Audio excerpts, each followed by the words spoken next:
आज रात से मोबाइल पर बहुत जोर शोर से एक चर्चा चल रही है भारतीय जनता पार्टी को लेकर। भारतीय जनता पार्टी के द्वारा एक कानून लाया गया है जिसका नाम है यूजीसी। भारतीय जनता पार्टी के जो कानून भारतीय जनता पार्टी ने लाई है यूजीसी, ये स्वर्ण विरोधी है।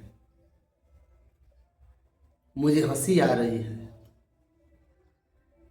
कि इसी समाज के लोग, हम लोग शुरू से ही भारतीय जनता पार्टी के सपोर्टर थे हैं, और लोग कहते हैं कि अगर भारतीय जनता पार्टी का बहुमत नहीं आएगा तो स्वर्णों का मान सम्मान गिर जाएगा।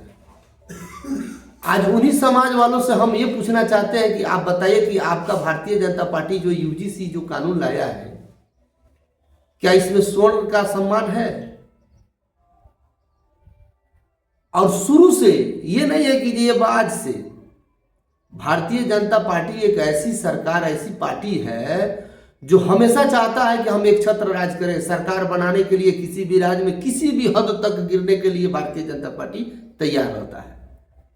पहले हिंदू मुसलमान बांटा, भारतीय जनता पार्टी का मूल मंत्र यही है, पहले हिंदू से मुसलमान बांटा, अब हिंदू में बड़े और छोटे को बांटो।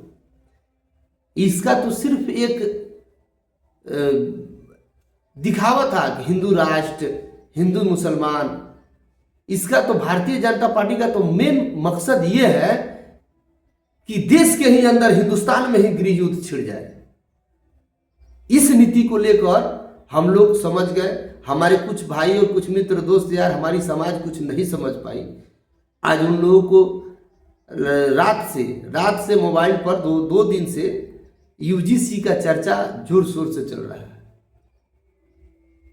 और जिसमें बताइए एक ऐसी कानून है कि अगर कोई भी स्वर्ण व्यक्ति, अगर किसी भी महादलित हो या अति पिछड़ा हो, ओबीसी हो, उनको अगर बोल दे, प्रेम भाव में बैठना खाना पीना में अगर कुछ मरे मजाक में बोला जाए कि हाँ तुम कला हो तो तुम है करो हो करो तो तनवाई कुरिया दो, मतलब कोई भी अगर थोड़ा सा भी उसको जाति सूचक बात बोल दिया जाए तो आपको वो किस कर देगा और आपका भविष्य, आप जेल चल जाइएगा, आपका भविष्य चौपट हो जाएगा।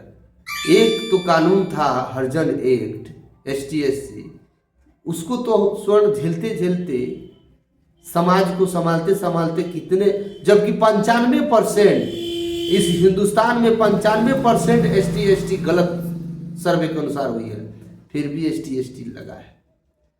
और एक इसका मार तो स्वर्ण झेल ही रहे थे आरक्षण का, तब तक आपने ला लिया यूजीसी। तो ये भारतीय जनता पार्टी हमेशा से, इसका एक ही नियम है कि हिंदुस्तान में फूट डालो, शासन करो। पहले हिंदू से मुसलमान को बांटो, अब हिंदू में ही बड़ और छोट को बांटो। तो हम यही कहेंगे कि हमारे जितने स्वर्ण भाई हैं, कृपया इस पर आवाज उठाएं और इस कानून को इतना ना मजबूर किया जाए कि सरकार इस कानून को वापस ले। नमस्कार, आपका बेटा, आपका नेता अंशु बिहारी। हमसे अगर कोई बुरा बोला गया होगा, इसके लिए हम माफी और क्षमा चाहते हैं। बाकी सब तो हमारा समाज समझता है, सोचता है, जानता है। प्रणाम।